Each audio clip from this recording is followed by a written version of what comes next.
Et bah bonjour à tous et bienvenue du coup dans ce troisième épisode de 21h34, c'est ça? Troisième Tout à épisode. fait, tout à fait. Et aujourd'hui, je suis avec moi Salut. euh, et pour le coup on est vraiment ensemble parce qu'on teste une nouvelle manière de s'enregistrer où vraiment on se retrouve et on est clairement dans la même salle. Du coup, on est toujours dans ce processus de trouver la meilleure formule pour s'enregistrer, trouver les meilleures conditions techniques. On va pas reparler du deuxième épisode où je dis normalement ça va mieux, il y a des bugs de micro. Je pense qu'on peut faire sans.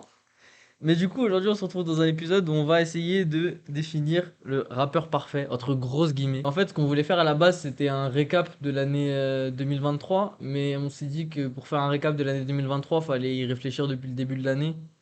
Du coup, c'est éventuellement un projet qu'on a pour 2024 et les années d'après. Mais du coup, on s'est dit plutôt que de faire ce récap, on va juste essayer de prendre des catégories. On a trouvé 7 catégories, il me semble, enfin 6 et une catégorie en plus qui sert pas à grand chose, mais on va quand même en parler après.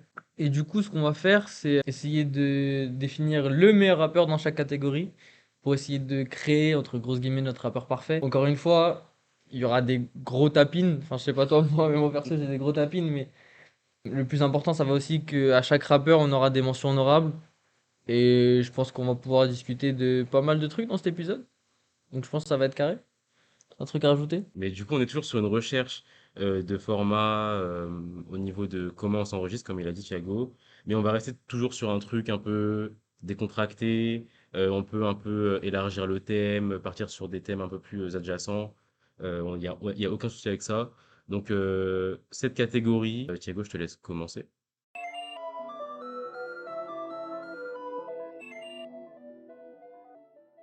Bah, pour commencer, la première catégorie qu'on avait trouvée, c'était la catégorie kick.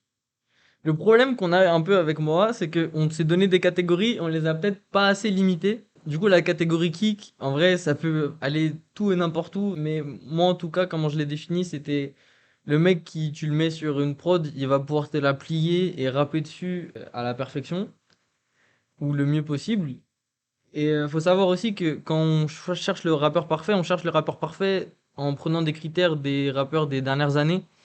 On n'est pas allé chercher des rappeurs parfaits de l'histoire, et aussi c'est que du français. C'est le rappeur français parfait en réalité. Voilà. Du coup, pour la catégorie kick, bah, je te laisse commencer, moi. Parfait. Bah, du coup, bon, Thiago, dans l'intro, il parlait de potentiel tapine. Moi, je vais commencer par parler de Alpha One, tout simplement parce que On a le même. je pense que quand on parle de kick, d'aisance au micro pur et dur, très souvent, la première personne qui ressort dans les débats, c'est cet homme. Alpha One, il a une certaine aisance en freestyle, dans des sons. Je pense qu'on a tous conscience de cet extrait du Grunt au Japon en impro qui est Canette ouverture. Ah, absolument exceptionnel. Enfin, des ans au micro, mais c'est pas juste de la technique pure et dure avec des multisyllabiques ou quoi. C'est vraiment manier la langue avec un peu d'humour, avec de la justesse déplacement, et des déplacement qu'il placements va chercher. toujours encore plus recherchés qu'avant. Et non, bah, des références folles, et c'est toujours un plaisir de l'écouter. Même, il y a pas si longtemps que ça, il a sorti le son avec Richie Beats, qui s'appelle CDG. Il Méchant. se réinvente toujours, et c'est génial. Vraiment, on a l'impression qu'il puise toujours d'une autre source d'inspiration, et c'est jamais surfait et refait, c'est jamais de la recette qui est remixée. Enfin, c'est toujours un travail de recherche qui est fou et de travail. En fait, Alpha One, c'est un peu le mec qui a un talent, mais qui travaille à côté de ça. Tu vois ce que je veux dire? Donc, non, franchement, je pense que c'est indéniable. Évidemment, il y a des mentions honorables, et je pense que je peux quand même te laisser les énoncer. Bon, déjà, pour revenir sur Alpha One vite fait, moi aussi j'ai hésité entre d'autres blazes. Ouais. Encore une fois, il y a plein de mentions honorables, mais c'est un peu dur de définir un seul et même rappeur et de pas rentrer dans la facilité en fait. Parce qu'en fait, Alpha One, c'est genre le mec qui est reconnu, et c'est surtout le mec qui le fait vraiment bien. Genre, c'est même pas. C'est un tapine dans un certain sens, mais dans un autre sens, c'est vraiment le mec qui taffe, comme tu l'as dit. C'est un truc qui dit beaucoup dans ses sons aussi, ce truc de. Il donne des cours. T'as vraiment cette sensation que, genre, c'est le docteur du rap. C'est le poteau, il va se mettre dans son laboratoire, il va te faire des petites formules, et il revient tous les 2 3 ans avec un projet, et à chaque fois, le projet, il choque tout le monde. Et ouais, encore une fois, les freestyles aussi, ça rentre en compte. Alpha One, c'est aussi un mec en impro, il est monstrueux. Et si t'es pas bon en placement ou bon en rap pur, bah l'impro c'est ultra dur. Mhm. Donc ça aussi, c'est à respecter. Mais sinon, en mention honorable, il y a plein de blazes. En blaze récent, t'as des Freeze, l'Esram, très très fort Très fort. l'Esram, Myro, Dean. Bah, Dean, le feat avec Alpha, c'est un des feats où Alpha le kick le mieux. T'as qui? T'as Jossman qui kick très bien. Il y a pas longtemps, il y avait ses freestyles à Skyrock, je crois, Planet Rap de Guy, c'est ça? Ouais. Bah, ça a choqué Oui, du monde encore une fois. Jossman, on le prend pour notre pote, le mec gentil, cool et tout, il fait des sons love. Jossman, quand il veut arracher une prod, il arrache une prod et ça, faut respecter aussi. Un mec que j'ai mis et qu'on oublie souvent, c'est qu'en fait, j'ai pensé groupe et je me suis dit 13 blocs, c'est un des groupes qui te plie le mieux les prods.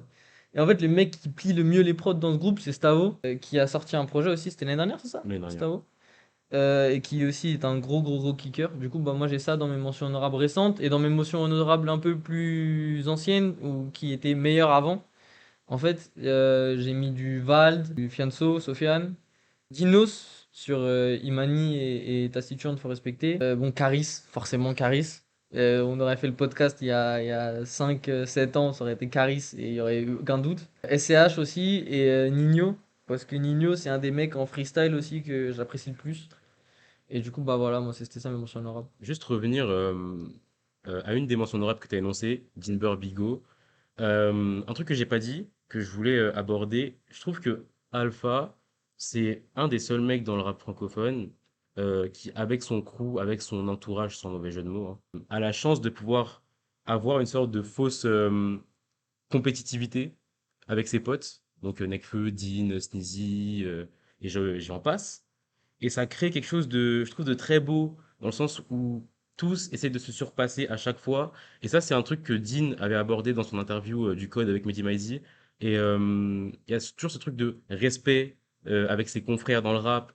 Et je trouve que ça apporte un truc vraiment de toujours se surclasser, de se battre avec ses potes, mais dans la bonne entente, dans la bonne humeur, tu vois. Donc, je pense que c'est un des trucs qui fait que c'est un mec qui, en plus d'être talentueux, bah, il met la main à la pâte, quoi. C'est un mec qui taffe parce qu'il a conscience que les personnes qui l'entourent, c'est des mecs qui sont aussi des gros taffeurs et des mecs qui sont super talentueux.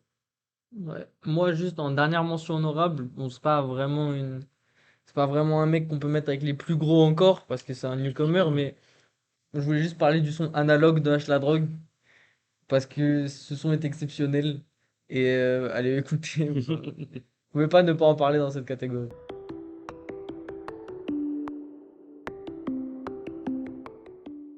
Du coup, pour la deuxième catégorie, on a décidé de prendre le rappeur qui fait le mieux de la mélo. Du coup, bah là, on va parler de rappeurs en tant que tel. Tous les Taïk, Dadju, on les met sur le côté parce que bon, c'est pas vraiment des rappeurs, même si quand il s'agit de chanter, ils sont excellents. Du coup, je pense que là encore, on a un tapin. Parce que, en fait, c'est trop évident. C'est trop évident, mais en fait, Tiakola, il est trop loin devant en mélo en France. Parce que en mélo, t'as aussi ce truc de être un hitmaker. Et t'as ce truc aussi de essayer de pas devenir répétitif. Et Tiako, bah, avec le projet Mélo déjà Exactement. la semaine dernière, Ouais, l'année ouais. dernière, bah, c'est un des meilleurs projets de Mélo qu'on ait pu écouter. Et c'est surtout le projet où il y a tous les sons, t'as l'impression que c'est des hits. Et tu te fais pas chier sur le projet. Genre, tous les sons, ils sont reconnaissables tout seuls. Moi, par exemple, dans les mentions honorables, bah, j'en parle là. Tu peux mettre un Genesio, par exemple. Mhm. Du coup, le projet de Genesio qui est sorti l'année dernière, Vibestar saison 1, le projet est exceptionnel. Tous les sons sont vraiment très bien. Mais tu as ce truc aussi de quand tu écoutes le projet en aléatoire, tu reconnais pas forcément quels sont, enfin, le nom des sons. Tu peux te confondre un petit peu. Alors que Tiakola, t'as moins ce truc-là parce que tous les sons, ils sont vraiment très reconnaissables et très forts. Et t'as même sur les feats qu'il fait récemment avec Balle dans le cœur, à la fin du son avec La Fève, tout le monde est hype. Bref, c'est vraiment une des stars émergentes. Même sur le projet là, commun avec Gazo, il est trop fort. Même son solo de 100K, c'est trop fort. Du coup, bah, pour moi, Tiako, c'est genre évident qu'on le met là. Et c'est encore un tapin, mais il est juste trop chaud. Faut aussi souligner le fait que, je pense que vous le savez tous, mais Melo, c'est le premier projet solo de Tiakola. Et c'est un projet qui a été énormément bien reçu. Le projet est sorti l'année dernière et il me semble que c'est dans le top 3 des projets les plus écoutés sur Spotify cette année. Bon. C'est une stat qui est absolument exceptionnelle. Vraiment, ça illustre tellement la réussite de ce mec. Réussir à avoir une telle limite consécration avec un seul projet, je trouve ça trop fort. En plus, il est super jeune, donc il a vraiment l'avenir devant lui. On lui souhaite que du bien. Et ouais, la formule de ce projet, enfin, c'est génial. Il y a des feats super prestigieux. Et en même temps, c'est pas un album qui repose que sur les feats. Donc non, formule superbe.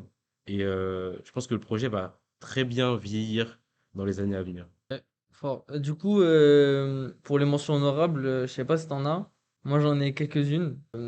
Moi, bah, du coup, il y a Genesio, j'en ai parlé. Il y a RSCO, même si son dernier projet, bah, c'est ce truc qui le différencie, je pense, surtout de Tiako, c'est que sur le dernier projet, en fait, il y a des sons où tu t'ennuies. T'as l'impression que dans les prods, ça devient répétitif, dans les mélos aussi. À la réécoute, c'est de mieux en mieux, mais t'as moins cette sensation d'album marquant en tant que tel, t'as plus ce truc de son marquant.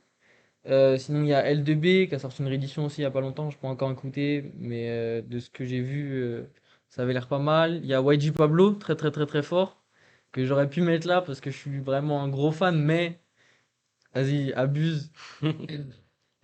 Mais YG Pablo, n'hésitez pas à l'écouter. L'année dernière, il sort deux projets, un projet avec Sofiane Pamar, où j'ai oublié le blast du projet, mais vous trouverez assez facilement sur Spotify ou sur votre plateforme de streaming préférée. Et aussi Kiss and Tell, son autre mixtape qu'il a sorti en début d'année dernière, qui est, bah, je pense, le projet que j'ai le plus écouté l'année dernière, et un projet qui est un no-skip, où il chante, il rappe, fait un peu de R&B, un peu de rap. Il montre vraiment toute sa palette artistique, il montre tout ce qu'il est capable de faire, et c'est aussi un mec qui réfléchit beaucoup à la musique qu'il fait, comment il l'a fait. Donc c'est à respecter. Et après, bon, il y a que Black, mais que Black, je pense que c'est un peu dans la catégorie Taïk et Dadju, mais j'hésitais à le mettre entre les deux, mais juste pour dire que le dernier single là qui fonctionne de ouf. Laisse-moi. Laisse-moi, Merci d'ailleurs de me l'avoir recommandé frère. parce que waouh, waouh, vraiment c'est une redécouverte un petit peu, tu vois, de remonter dans un train que j'avais un peu quitté parce que Black, voilà, on ne présente pas ce mec.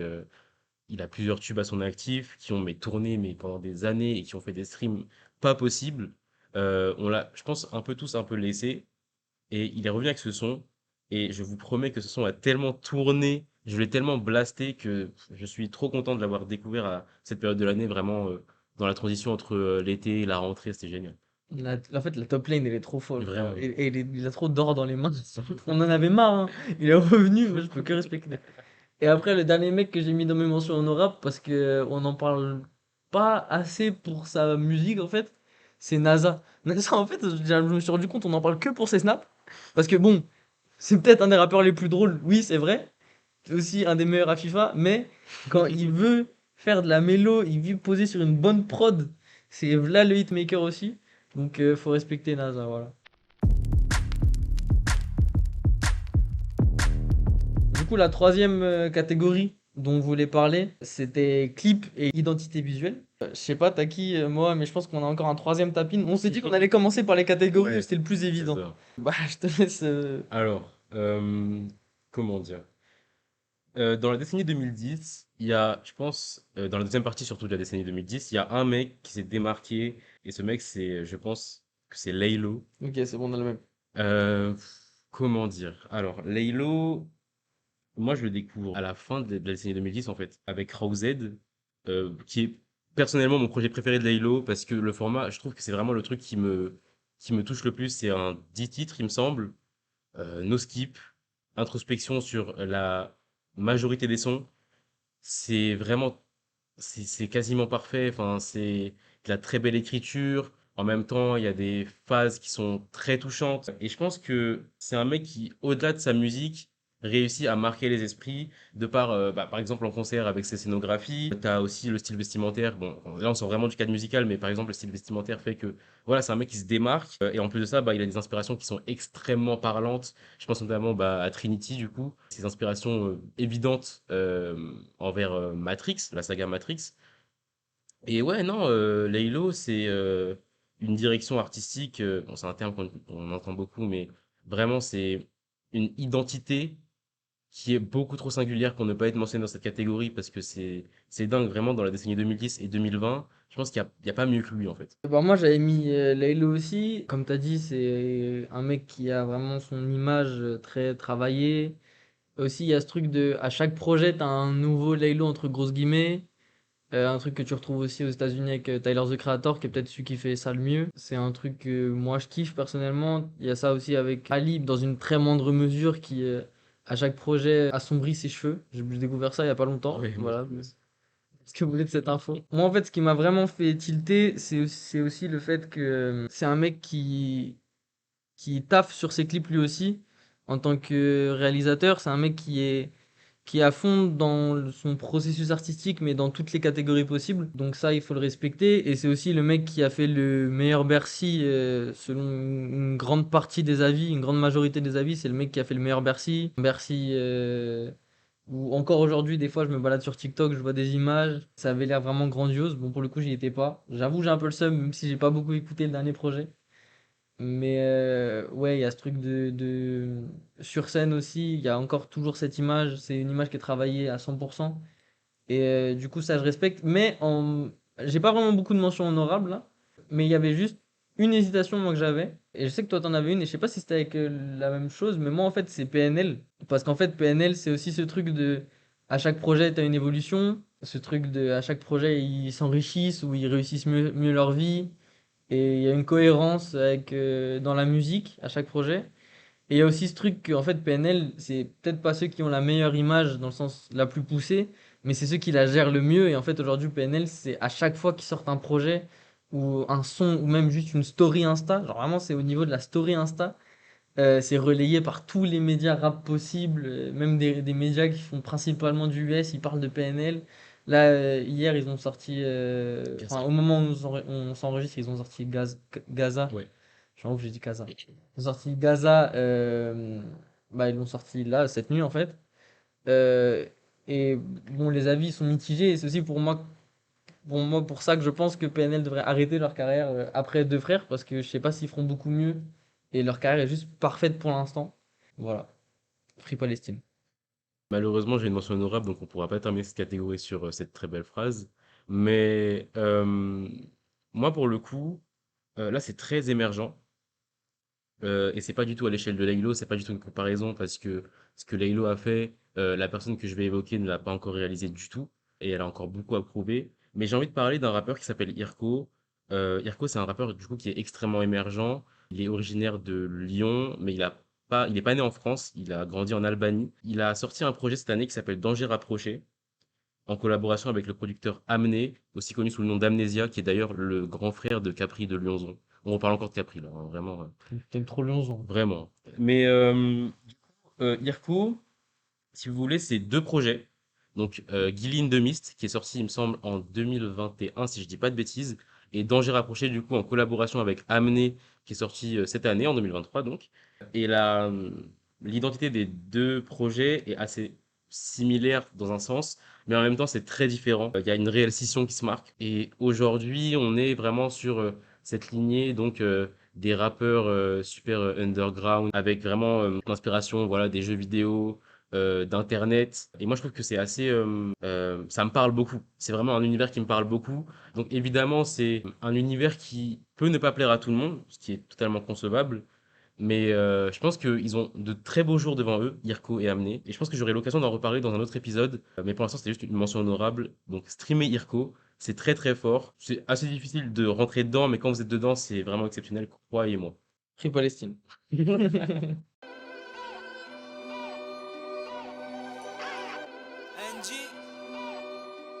Bon, du coup, on arrive à la quatrième catégorie. Et là, c'est mon moment de briller. Parce que c'est, euh, c'est le message que je porte depuis que j'écoute du rap. Ça me saoule. Dans chaque débat, on est dans la catégorie du rappeur le plus polyvalent, du rappeur qui s'adapte le mieux à tous les types de prod. Et du coup, bah, c'est mon moment de briller en parlant d'Amza. Parce que ça fait de nombreuses années que je dis ça. Depuis que j'écoute Hamza, en fait, depuis 1994. Je suis rentré dans le train un peu tard, c'est vrai. Du coup, bah, je vais commencer tout de suite, hein, directement. Pour moi, Hamza, c'est le rappeur qui est le plus polyvalent parce qu'il peut rapper sur tout type de prod. Et quand on dit tout type de prod, ça va de la drill à la pop. Hamza, c'est un mec qui rappe bien sur des prods très énervés. Il y en a au moins un sur chaque projet en couleur depuis 1994. Pour moi, les projets en couleur, c'est à partir de 1994 jusqu'à Sincèrement, sans compter les projets drill. Pour moi, ça c'est le Hamza en noir et blanc, pour moi c'est genre une parenthèse dans sa carrière, je différencie les deux types. Mais du coup, t'as du rap sur des prods énervés comme Jodeci Mob, Meilleur ou WWE. T'en as au moins un marquant par projet. Et aussi, bah, il est très fort en mélo, très fort en Zumba, entre grosses guillemets, avec par exemple, typiquement le son avec Gradure, là, Mon Bébé, il me semble. C'est aussi pour ça que c'est un des mecs les plus appelés en feat. C'est parce qu'en fait, sur n'importe quel type de prod, n'importe quelle ambiance, il est capable de te poser un couplet qui va être au minimum bien, au mieux excellent. Aussi sur la partie drill de sa carrière, pour moi Hamza c'est un des mecs les plus originaux. Quand il faisait de la drill, à un moment où toutes les grosses têtes elles s'essayaient à la drill, en fait très vite tu retombais sur des sons redondants ou t'avais l'impression d'avoir déjà écouté ça. Et en fait les projets 140 BPM, déjà le premier est excellent, c'est juste trois titres. On était en plein confinement, personne s'attendait à ça. Bah, le projet était très très très cool. Et après, sur 140 BPM2, c'était encore super bien. Et t'avais des prods de tout le temps drill, mais plus diversifiés que sur d'autres projets drill. Et des sons que encore aujourd'hui j'écoute avec des Kiki, PTSD, Spaghetti avec Guy 2 et Gazo, qui est un son très très sous-coté. Jalousie, Gang Activity aussi. Et sur le premier 140 BPM, je retiens aussi beaucoup Nobu et Netflix. Et pour moi, en fait, c'était aussi un des meilleurs drillers en fait, de cette époque-là, avec des Gazo et Impliqué, qui sont pour moi les deux intouchables. Et après, bah, dans la catégorie d'en dessous, je mettais Hamza directement. Et enfin, ce qui me fait appuyer encore une fois sur le fait que Hamza, c'est un rappeur polyvalent, c'est le fait que là, il a sorti un single il n'y a pas longtemps, et le single, il est carrément pop, en fait. Mais vraiment. Donc le mec sait vraiment tout faire. C'est le nouveau Michael Jackson, mais c'est aussi le nouveau Tupac, le nouveau tout. Et vas-y, par contre, cool. Faites-moi taire. C'est ton moment. Mais du coup, voilà, Hamza, le rappeur le plus polyvalent de la scène FR, sans aucun doute. Alors, c'est très drôle parce que là, du coup, vous allez avoir deux avis sur Hamza. Thiago, c'est un énorme fan d'Hamza, vraiment, Non, même pas en vrai. vraiment. Vite fait. POV, moi, avec Ice Spice dans le dernier épisode. Mais du coup, là, on parle de quelqu'un qui est là depuis un bon moment déjà. 2015. Vraiment, il s'est installé. Ouais, H24, c'est 2015. Ça fait quasiment 10 ans entre H24 et Sincèrement. Bah, une expérience folle, donc forcément, c'est peut-être la personne qu'on recherche, comme tu parlais de Fit. D'ailleurs, dans le dernier son de La Fève, dans le clip, il y a une apparition d'Amza, ce qui peut laisser suggérer peut-être un potentiel feat dans le projet de La Fève qui sort en fin d'année là. Moi, je trouve ça beau, c'est quelque chose de vraiment, c'est une évolution qui est vraiment fulgurante. Toi, tu parlais des projets en couleur, même quand on prend vraiment ces trois projets-là, 1994, Paradise et Sincèrement, il y a une vraie évolution. Et quand tu regardes sincèrement, c'est un projet qui est extrêmement complet, des feats qui sont, mais on peut même pas parler de prestige, vraiment c'est de l'or. Je pense que Hamza, on peut clairement parler de versatilité. Ce mec peut tout faire, c'est une pieuvre qui peut tout atteindre en fait. C'est aussi simple que ça. Des projets qui sont extrêmement complets et consistants, mais en même temps, c'est pas, c'est pas indigeste. Vraiment, on consomme les sons très normalement. Et je vais revenir sur un point que moi j'ai abordé il y a pas si longtemps que ça, mais la période du coup 2020-2021 avec l'explosion de la drill en France et dans la francophonie même, vu que Hamza n'est pas français du coup. Hamza s'est vraiment bien démarqué avec 140 BPM 1 et 2. Et non, pour le coup, je pense que c'est pas un des seuls, mais c'est un des rappeurs qui à la base ne fait pas de la drill, qui s'est prêté à l'exercice et qui a réussi au final. Et moi, je pense que c'est un des trucs à retenir dans sa carrière, parce que 140 BPM 2 notamment, c'est un projet qui est pas forcément très mis en lumière pour le coup. Et tu parlais justement de Spaghetti. Moi, c'est un son que j'ai vraiment énormément cramé. Et ouais, Hamza en drill, Hamza sur de la pop, Hamza sur de la trap, c'est trop trop fort et on peut que souligner son travail et son expérience totalement folle sur presque 10 ans de carrière. Fort. Moi, en mention honorable, parce que je sais que j'ai des potes qui vont me taper dessus si je le mentionne pas. Et pour moi, le seul mec qui peut vraiment rivaliser en polyvalence avec Hamza actuellement, c'est Leto. Oh, Parce que Leto, en fait, lui aussi, il sait tout faire, hein. Il est aussi présent de ouf en feat. Juste, je pense que je le mets un petit peu en dessous parce que, bon, peut-être déjà parce que je l'écoute moins que Hamza, mais en même temps, c'est pas dur de trouver un rappeur que j'écoute moins qu'Hamza. Mais c'est aussi parce que c'est un mec qui a des projets moins agréables à écouter que Hamza, là où Hamza, chaque projet, tu retrouves forcément au moins un délire qui va pas te toucher, mais que tu peux que respecter et qui, c'est toujours des projets très travaillés et très cool. Bah, par exemple, typiquement 140 BPM, c'est un projet full drill qui est toujours d'actualité. Enfin, tu peux encore l'écouter et kiffer. Là où t'as plein d'autres sons où t'es fatigué. Mais du coup, ouais, moi, Leto, il y a juste ce bémol sur des albums un peu plus chiants des fois, où t'as l'impression que c'est plus répétitif qu'Hamza, ou Hamza, sa formule, bah, moi je m'en lasse pas, mais j'ai l'impression que beaucoup de gens s'en lassent pas. Du coup, voilà, j'avais juste ce truc-là à mettre. Et du coup, là, on va passer aux catégories un peu plus farfelues, ou pas forcément farfelues, mais juste des catégories trop vastes et du coup trop dures à évaluer.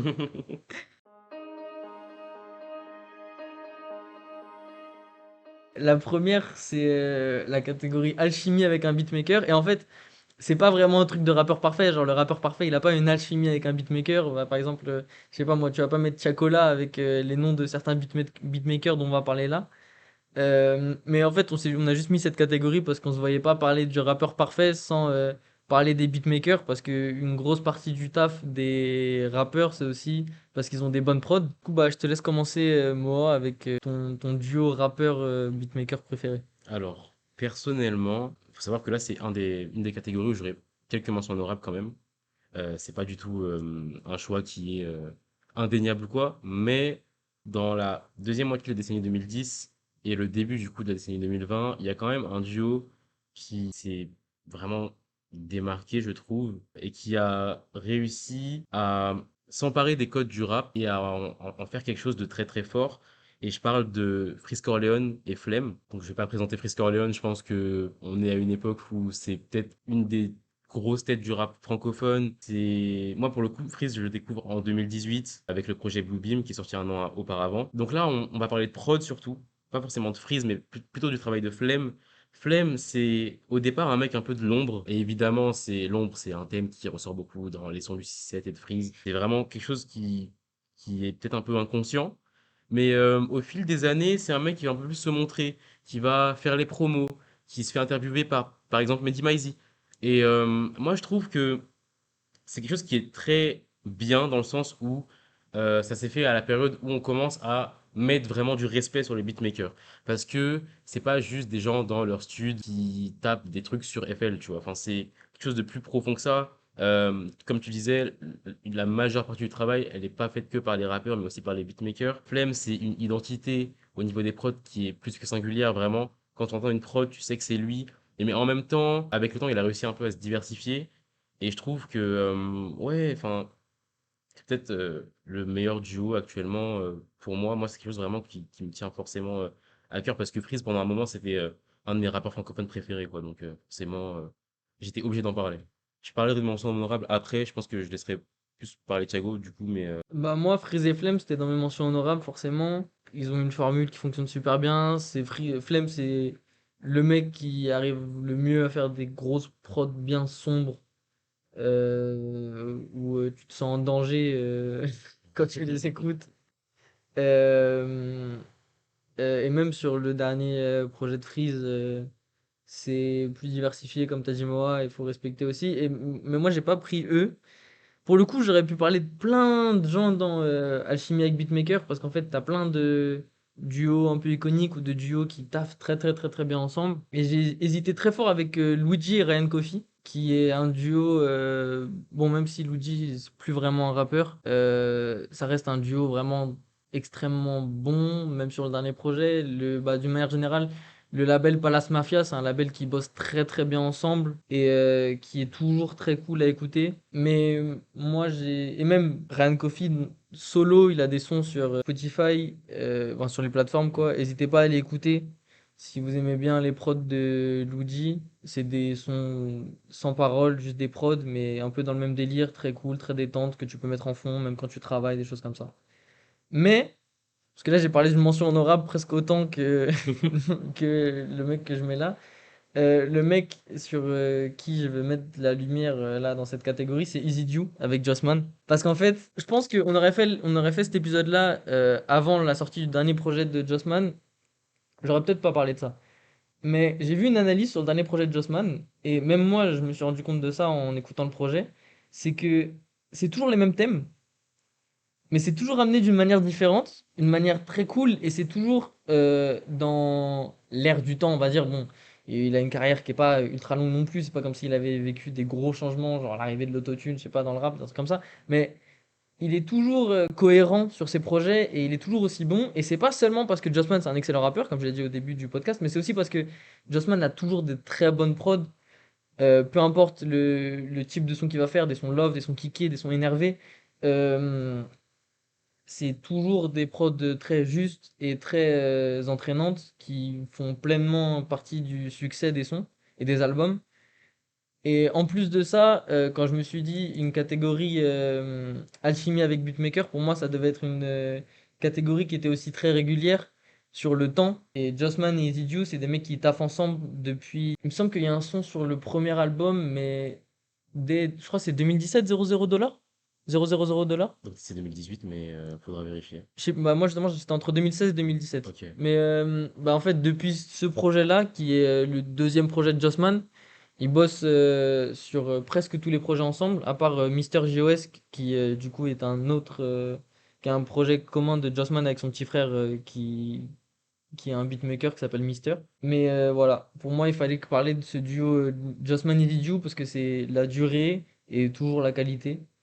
Après, dans les mentions honorables, avant de laisser Moa faire les siennes, moi je continue avec Lafèvre et Kosei, qui est bah, peut-être le prochain duo rappeur-beatmaker qui va marquer. Ils ont déjà un projet en commun qui est excellent. Il y avait aussi bah, Hamza Ponko, dont j'ai déjà parlé tout à l'heure. Si les projets ils sont aussi cohérents, c'est aussi parce qu'il y a un taf avec le beatmaker qui est récurrent. Il y a aussi SCH et Guilty, ou encore Caris et Thérapie, mais là du coup pour le coup bah, déjà c'est plus ancien, donc on avait dit qu'on parlait pas trop d'eux.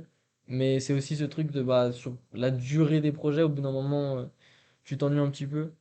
Et bah, du coup voilà, ça c'était mon mention honorable, je te laisse faire les tiennes moi. Bah, du coup, je vais rebondir sur Caris et Thérapie. Je vais pas vraiment m'étaler là-dessus, mais vraiment, on est sur un truc presque de l'ordre de la légende, en fait, parce que c'est tellement des prods qui sont mythiques, qui sont juste inoubliables. Et ouais, c'est le prime du rap hardcore en termes de prod. Enfin, c'est mémorable, c'est inoubliable. Carrément, j'en perds mes mots. Mais sur un projet comme, par exemple, Hors Noir, ou je sais pas, ou Hors Noir partie 2 même, hein, enfin, il y a une telle maîtrise de sa pratique. En fait, on est obligé d'en parler. Mais du coup, je m'étale pas vraiment là-dessus. À côté de ça, moi, je voulais quand même parler de Midsizer et Ateyaba. Fort, oh j'ai zappé Parce de ouf. que je me suis rappelé d'une chose que Midsizer a dit en interview pour Grunt. D'ailleurs, il était interviewé par Jean Morel, le CEO de Grunt, hein, où il expliquait qu'en fait, son nom, il avait été pas choisi par Ateyaba, mais il avait été influencé par Ateyaba. Et je trouve que à une période où Midsizer, il avait, je crois, 16-17 ans, il a rencontré Joke, enfin Ateyaba du coup. De là, ils ont collaboré ensemble pendant des années et des années. Et toujours, j'ai l'impression qu'il y a ce truc de tu fais la prod, et l'autre il fait le reste. Ou tu fais le texte et l'autre il fait le reste. Dans le sens où il y a vraiment une complémentarité. Les deux vraiment, les textes d'Ateaba et les prods de Midsizer se marient tellement bien ensemble que j'étais obligé d'en parler aussi. Et beaucoup plus récemment, et d'ailleurs je l'ai introduit le sujet auparavant, mais Irko et Amné, c'est un des duos qui en ce moment moi me parle beaucoup. Et il y a vraiment aussi une complémentarité. Enfin, il y a tout ce délire de famille, de crew, de bande qui fait que ça fonctionne énormément. Et encore une fois, j'aurai l'occasion de parler du collectif du SPK dans quelques épisodes sûrement. Donc je ne m'étale pas encore là-dessus. Mais voilà, je pense que c'est mes seules mentions honorables pour cette catégorie.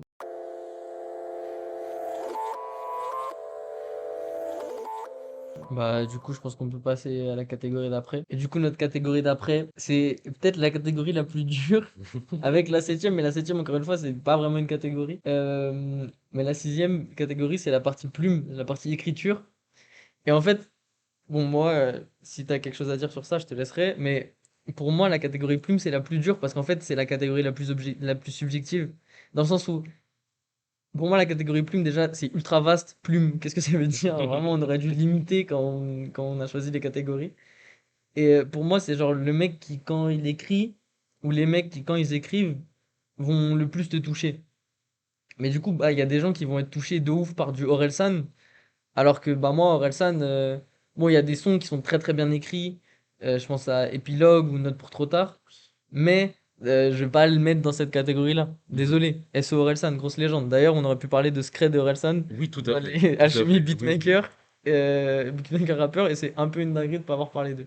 Mais du coup, moi ici dans cette catégorie-là, j'ai mis plein de mecs qui me touchaient ou qui me touchent quand ils écrivent. En fait, le premier truc qui m'est venu en tête, et c'est pas forcément ceux qui écrivent le mieux, mais je sais pas pourquoi, dans Plume, j'ai directement pensé à PNL. Et C'est très fort ce que tu dis. c'est bizarre comme choix parce qu'en fait, PNL, tu vas pas écouter les sons et tu vas dire, waouh, c'est trop bien écrit. Mais c'est les mecs, ils vont chanter, parler, dire des trucs, et bizarrement, ça touche tout le temps.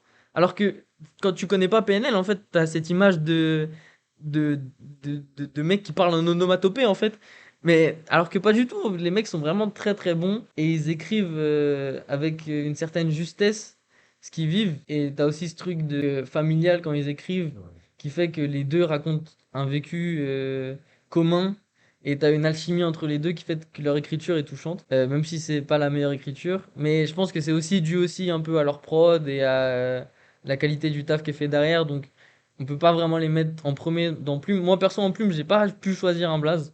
Je sais pas si toi ou moi t'en as un. Personnellement, j'ai une petite sélection, mais voilà, on a voulu s'accorder sur le fait qu'on prenait vraiment des artistes qui sont à échelle humaine, on va dire, relativement récents. Et moi, il y a un projet cette année qui m'a extrêmement marqué et qui, pour beaucoup, est considéré comme le meilleur projet de l'année 2023. Ce projet, c'est Papillon Monarque de Thury. Non, t'es un mec chaud. Et il fallait que je parle de ce mec parce que je suis peut-être même un peu ému, parce que c'est vraiment quelqu'un qui a une façon de dire les choses où en fait il y a vraiment ce travail d'introspection qui est absolument fou. Thury, à son actif, il a deux projets, Bleu Gospel, qui sort en 2021 il me semble, et du coup Ouais. Papillon Monarque en 2023. Euh, et ouais, c'est vraiment une identification qui se fait très très facilement pour ma part. Et pourtant j'ai découvert vraiment, ouais cette année, j'ai découvert cette année, et je trouve ça fou en fait. T'as l'impression que c'est un homme au grand cœur, qui a des choses à dire, qui a vécu des choses. Et forcément, quand tu t'identifies à une personne, la notion de plume, d'écriture, elle est toute naturelle. Moi, je pense que le travail d'écriture, il se juge évidemment de manière très subjective, comme tu as dit. Et je pense que le critère principal, c'est quand même l'identification. Moi, je me reconnais beaucoup dans ce qu'il dit. Et c'est vraiment la façon aussi dont il le dit. Et à côté de ça, parce que je le réduis pas du tout à juste un mec qui écrit bien, c'est pas juste un poète. Le mec, c'est kické aussi. Il y a une sélection de prod qui est géniale. En plus, il y a des inspirations, mais qui viennent de trucs genre le gospel. Enfin, c'est trop, trop beau. Et c'est une réalisation qui est géniale. La production est géniale dans son dernier projet. Et donc, il fallait que je parle de ce mec en premier. Mais après, ouais, il y a une petite liste. Donc, toi, tu parles de PNL, mais je sais pas. Dinos, par exemple. Récemment, tu as évidemment Limsa Dolnay et Isha avec leur projet Bitume Caviar Volume 1.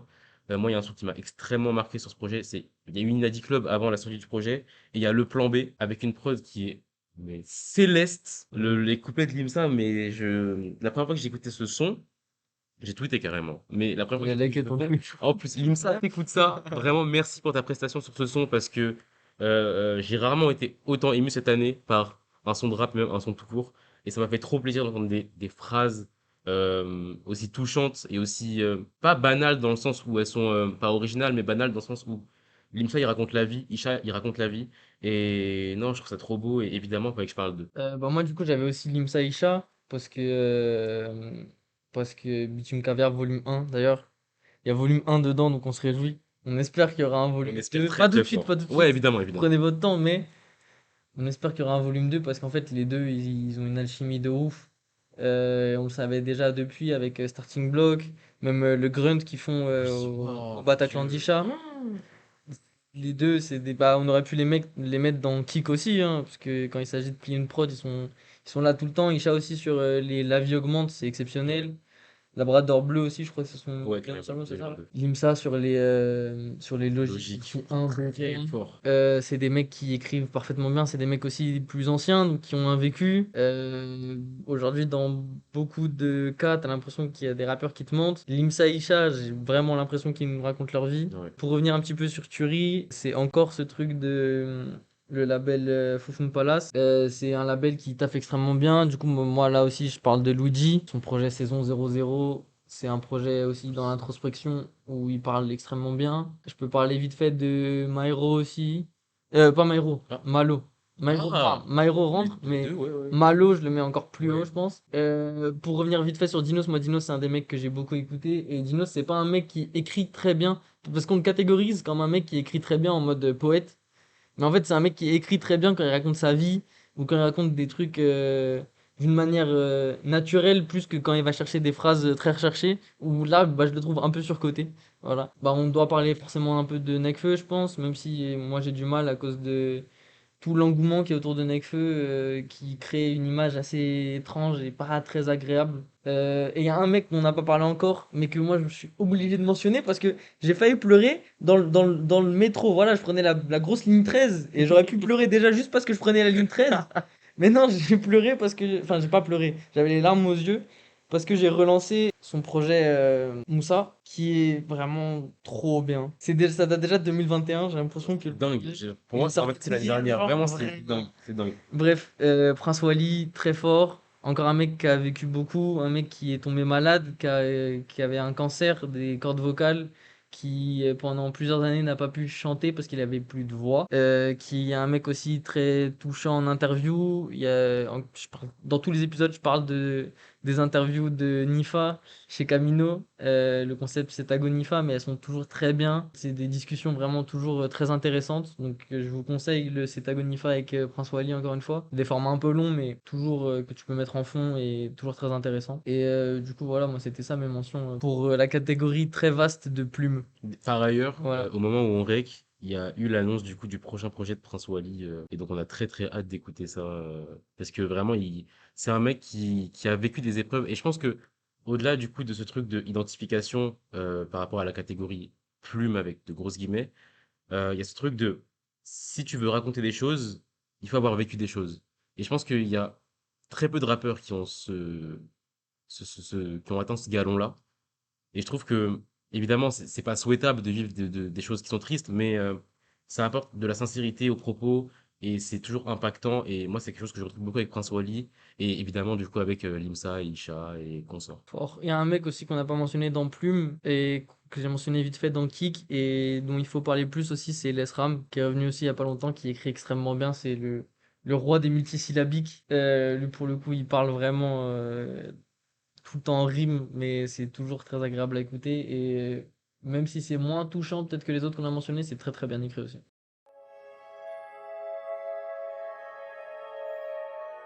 Du coup, sur la dernière catégorie, c'est la catégorie qui est la plus floue et en fait, c'est la catégorie qui ne sert pas trop et on s'en a rendu compte vraiment pas longtemps avant d'enregistrer cet épisode. Du coup, bah, on a déjà rédigé un petit peu, mais en fait, c'est la catégorie présence scénique. Mais en fait, la catégorie présence scénique, elle sert pas à grand chose parce qu'en fait, on va juste parler des concerts qu'on allait voir nous, ou on va parler de mecs qu'on n'est pas forcément allé voir, donc c'est biaisé de ouf et c'est une catégorie qui, du coup, est par définition pas utile, quoi. C'est un bonus. Mais du coup, juste, bah, on l'a gardé parce que c'est le moment pour Moa de briller.